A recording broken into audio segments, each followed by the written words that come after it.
আসসালামু আলাইকুম দর্শক, স্বাগত জানাচ্ছি আরটিভির সকালের সংবাদে। আপনাদের সঙ্গে আছে আমি ফারিন ফাতিমা।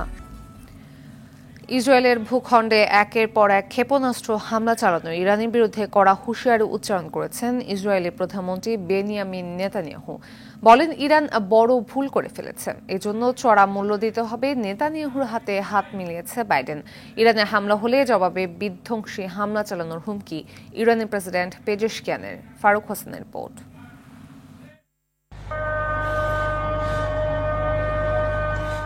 ইসমাইল হানিয়া, হাসান নাসরুল্লাহর মতো একের পর এক মিত্র হত্যা করে ইসরায়েল যখন লেবাননে স্থল অভিযান শুরু করেছে, সেদিনই দেশটিতে ভয়াবহ ক্ষেপণাস্ত্র হামলা চালালো ইরান।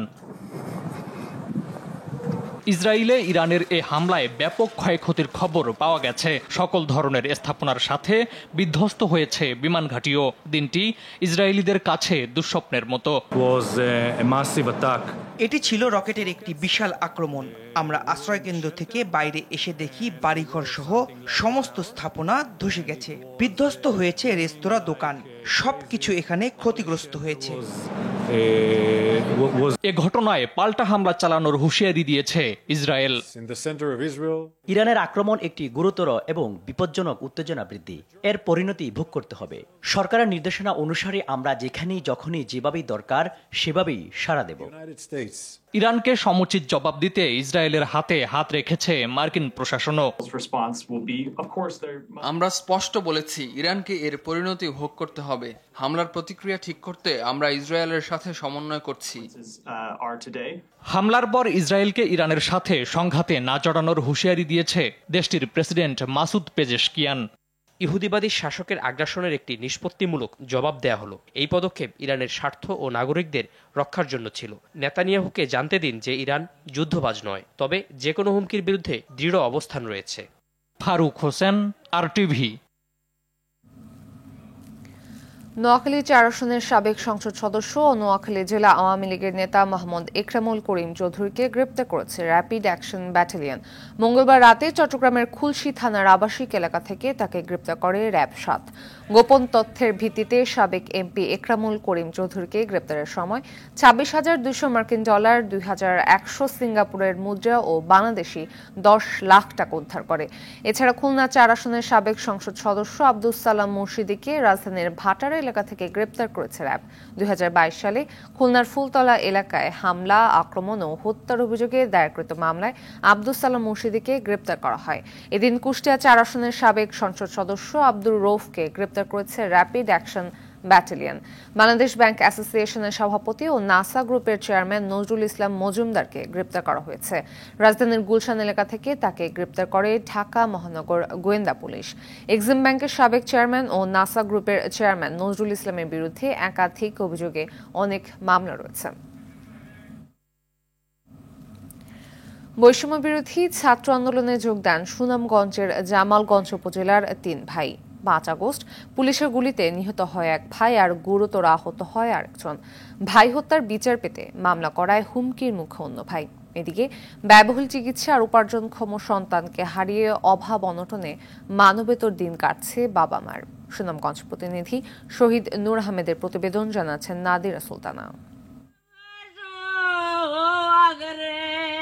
সুনামগঞ্জের জামালগঞ্জ উপজেলার গোলামীপুর গ্রামে হত দরিদ্র পরিবারের সন্তান 3 ভাই সোহাগ, বিল্লাল ও শুভ জীবিকা নির্বাহে ঢাকার একটি গার্মেন্টসে শ্রমিক হিসেবে কাজে যোগ দেন তারা। 3 ভাই বসবাস করত বাড্ডায়। শিক্ষার্থীদের সঙ্গে বৈষম্য বিরোধী আন্দোলনে যোগ দেয় সোহাগ সহ 3 জনেই। গত 5 আগস্ট বাড্ডায় পুলিশের গুলিতে নিহত হন সোহাগ। গুলিবিদ্ধ হয় ছোট ভাই শুভ।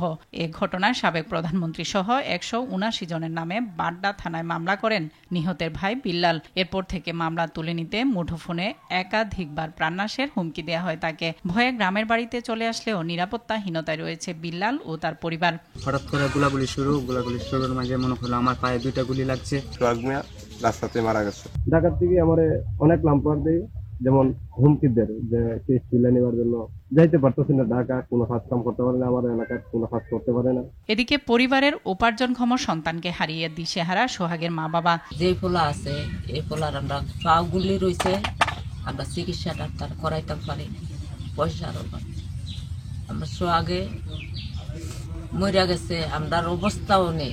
গরিব মানুষ, খামের উদ্দেশ্যে এখানে বিদেশের মার খাইয়া গেছে ঢাকা খামো। বর্তমান যারা রয়েছেন এবং সমাজে গুরুত্বপূর্ণ দায়িত্বে বা বিভিন্ন অর্গানাইজেশন যারা রয়েছেন তারা তাদের পাশে দাঁড়াবেন এবং তাদেরকে সহযোগিতা করবেন। সরকারিভাবে অবশ্য সহযোগিতার আশ্বাস দিয়েছে জেলা প্রশাসন। আমি ঊর্ধ্বতন কর্তৃপক্ষকে বলবো যাতে ওনার পরিবারের জন্য স্পেশালি যদি কোনো বরাদ্দ আনা যায় ওনার এই বাস্তবিকতাকে উন্নয়নের জন্য, সেটা আমরা করার চেষ্টা করব।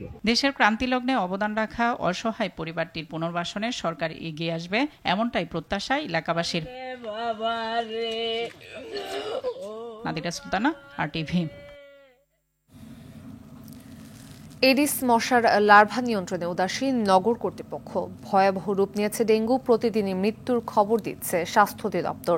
প্রতিদিনই হাসপাতালে ভর্তি হাজারের উপর। এবছর এখন পর্যন্ত 166 জনের প্রাণ কেড়ে নিল এডিস বাহিত মশার কামড়ে। বাংলাদেশের গত একদিনে ডেঙ্গু আক্রান্ত হয়ে হাসপাতালে ভর্তি হয়েছেন 1144 জন রোগী। তাদেরকে নিয়ে এবছর হাসপাতালে ভর্তি ডেঙ্গু রোগীর সংখ্যা বেড়ে দাঁড়িয়েছে 32,082 জনে। চিকিৎসকরা বলছেন, সমন্বিতভাবে উদ্যোগ গ্রহণ করা না হলে এর ভয়াবহতা কমানো সম্ভব না। আক্রান্তদের অভিযোগ, সিটি কর্পোরেশন ঠিকমতো কাজ না করায় মশার আক্রমণ কমছে না, ফলে বেড়েই চলেছে ডেঙ্গু রোগীর সংখ্যা।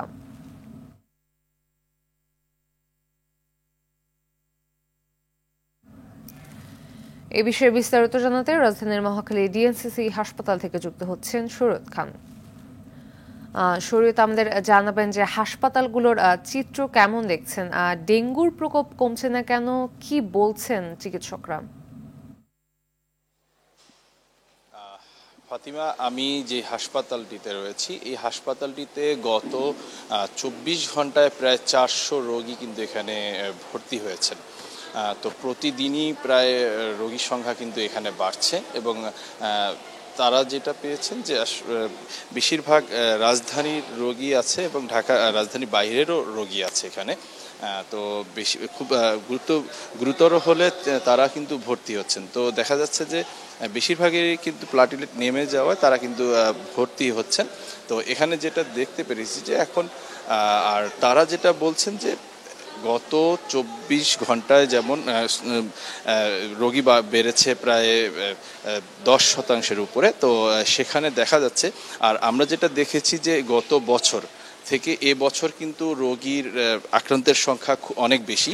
আর এই বছরে যে যত পরিমাণ মানুষ মারা গেছেন প্রায় 163 জন, তার মধ্যে কিন্তু গত মাসেই শুধুমাত্র 80% মানুষ মারা গেছেন এই ডেঙ্গু রোগে আক্রান্ত হয়ে। তো আমরা এছাড়া যারা সংশ্লিষ্ট কিন্তু শঙ্কা করছেন যে এই অক্টোবরে কিন্তু এই সংখ্যা আরও অনেক বাড়বে এবং আক্রান্তের সংখ্যাও কিন্তু অনেক বাড়বে। কারণ এখন পর্যন্ত যে পরিমাণ ডেঙ্গু মশার রোগে ডেঙ্গু রোগে যে আক্রান্ত হচ্ছেন এবং যে কারণে আক্রান্ত হচ্ছেন এডিসবাহী মশা, সেই মশা মারার জন্য যেই উদ্যোগ নেওয়া দরকার সেই উদ্যোগ কিন্তু তারা দেখছেন না, যথেষ্ট উদ্যোগ নেই। সেই জন্য তারা আশঙ্কা করছেন যে এই মাসে এই সংখ্যা আরও বাড়বে। তারা দ্রুত এর প্রতিকার চেয়ে এবং এর নানা উদ্যোগ নেওয়ার কথা বলছেন এবং যার কারণে এডিস মশা যেমন বাড়ছে এবং জানেন যে এখন বৃষ্টি হচ্ছে, সামনে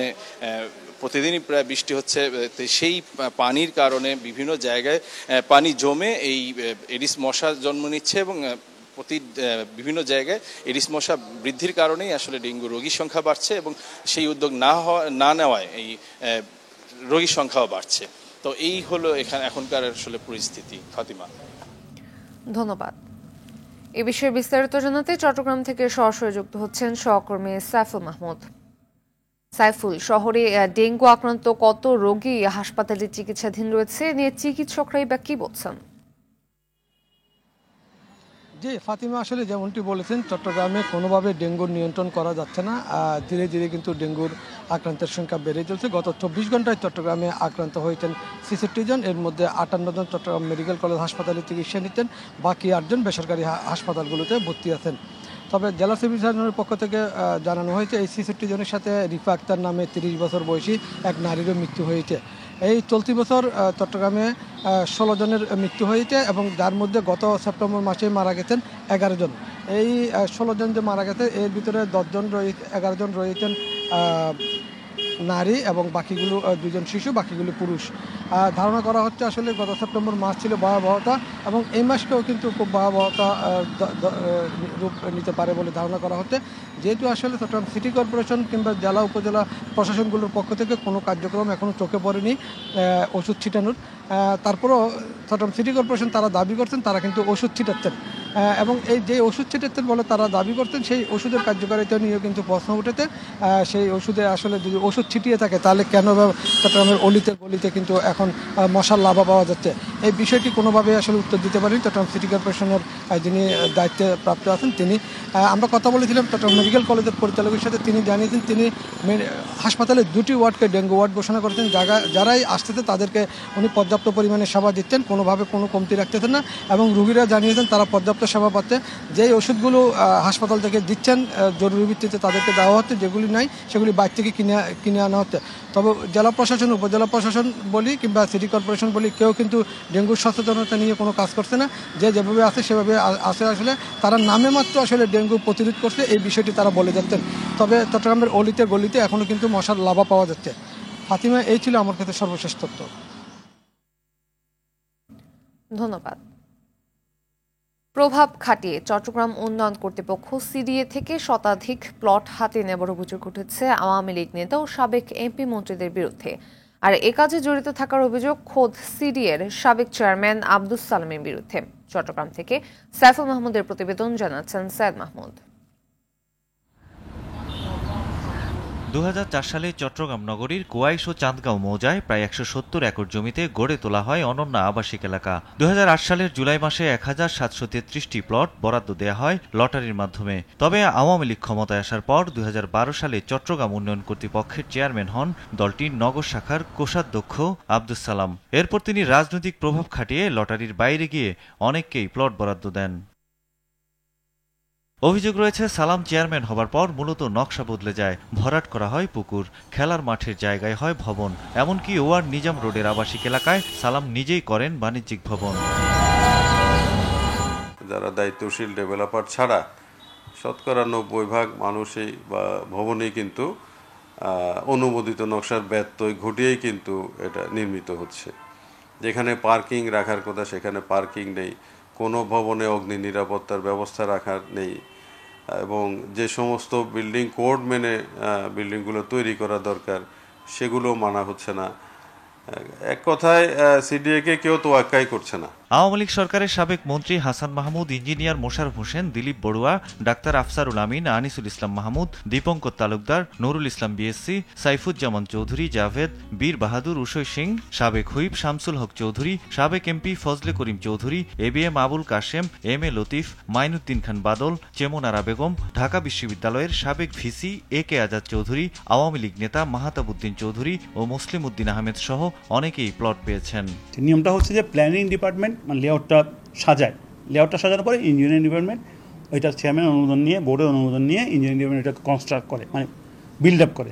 এখানে কিন্তু লেআউট করছে ইঞ্জিনিয়ারিং ডিপার্টমেন্ট, সে লেআউট করছে এবং সেও কিন্তু ওটা ইমপ্লিমেন্ট করছে, যার ফলে যা হওয়া তা হয়েছে। এখানে প্লট বরাদ্দে অনিয়মের সঙ্গে জড়িতদের বিরুদ্ধে আইনি ব্যবস্থা নেবার দাবি সচেতন মহলের। সৈয়দ মাহমুদ, RTV।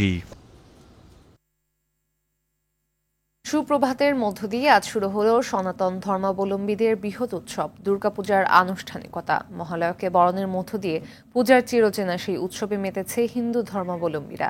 ভক্তদের আশা, মা দুর্গার এই আগমন বিনাশ করবে সকল অশুভ শক্তি, মানুষের মাঝে বাড়বে সম্প্রীতি ও ভালোবাসা।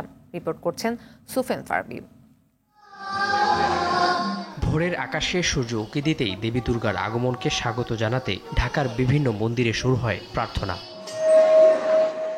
সকল অশুভ শক্তিকে ধ্বংস করতে এসেছেন দেবী দুর্গা। এর মধ্য দিয়ে শুরু হয়েছে সনাতন ধর্মাবলম্বীদের সবচেয়ে বড় ধর্মীয় উৎসব দুর্গাপূজার আয়োজন। মা আসছে শান্তি নিয়ে, যাতে সব শান্তিমতো হয় সেভাবে কামনা করি। দেবীর কাছে প্রত্যাশা আমরা সবাই যেন সুস্থ থাকি, সুন্দরভাবে থাকতে পারি, দেশ যেন স্থিতিশীল থাকে, আমাদের এই পূজার সময়টা যেন আমরা খুব ভালোভাবে উপভোগ করতে পারি। সম্প্রীতির দেশ বলেই আমাদের পাশে, আমাদের হিন্দু সম্প্রদায়ের পাশে আমাদের মুসলিম ভাইরা আমাদের পাশে এগিয়ে আসছে। 5ই আগস্টের পর আমাদের যে পরিবর্তন এসছে, পরিবর্তন আবার সবাই সে আনন্দে ভাসতেছি। দুষ্টের দমন ও শিষ্টের পালনের বার্তা নিয়ে আসা দেবী দুর্গা পরাজিত করবেন সকল অসুর শক্তিকে, এমনটাই চাওয়া হিন্দু ধর্মাবলম্বীদের। সেই সঙ্গে নিরাপদ ও নিশ্চিন্তে এবারের দুর্গাপূজা পালন করতে পারবেন বলেই প্রত্যাশা তাদের। উৎসব মুখর একটা পরিবেশে আমরা পূজা উদযাপন করে থাকি। আমরা নিরাপত্তার বিষয় নিয়ে কখনো ভাবি না বা চিন্তিত নয়। আমরা সকলে বাঙালি, হিন্দু, বৌদ্ধ, খ্রিস্টান, মুসলিম সমস্ত জনগোষ্ঠীকে নিয়ে সহাবস্থান করার যে শিক্ষা, সেই শিক্ষা মহালয়া থেকে সৃজিত হয়। হিংসা, লোভ ও লালসা পরাভূত করে মানুষ মানুষের মঙ্গল কামনা করবে এমন প্রার্থনা করেছেন সনাতনীরা। সুফিয়ান ফারাবি, RTV, ঢাকা। এ বিষয়ে বিস্তারিত জানাতে ময়মনসিংহ থেকে সরাসরি যুক্ত হচ্ছেন সহকর্মী বিপ্লব বসাক। বিপ্লব, সুপ্রভাতের মধ্য দিয়ে সনাতন ধর্মাবলম্বীদের বৃহৎ উৎসব দুর্গাপূজার আনুষ্ঠানিকতার শুরুটা কেমন হলো?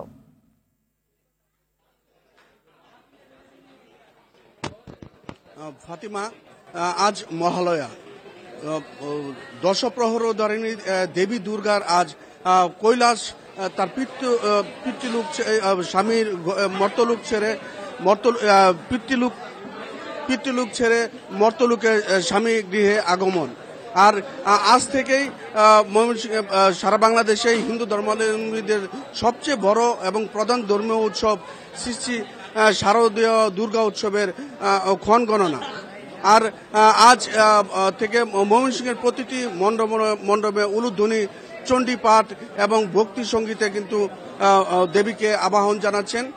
আমি যেখানে দাঁড়িয়ে আছি ময়মনসিংহের সবচেয়ে বড় মন্দির দুর্গাবাড়ি মন্দিরে, সেই মন্দিরে কিন্তু কিছুক্ষণ আগে কিন্তু দেবী আবাহনের মধ্য দিয়ে একটি অনুষ্ঠান শেষ হয়ে গেল।